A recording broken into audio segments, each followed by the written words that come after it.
Hey DIYers, I'm Mark Montano, and today on Make Your Mark, I am going to show you how to add a little pizzazz to your correspondence.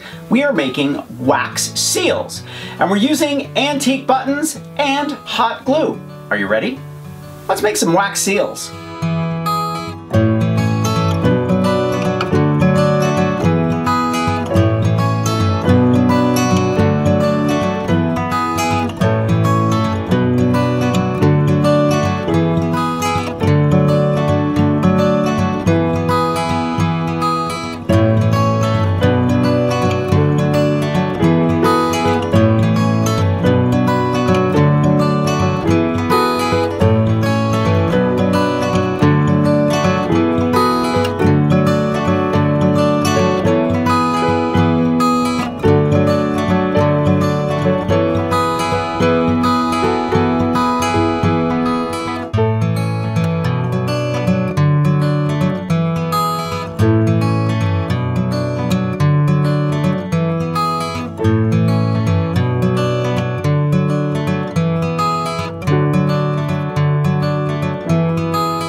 You can find colored glue sticks at almost any dollar store, and while you're there, pick up a designated glue gun just for your wax seals.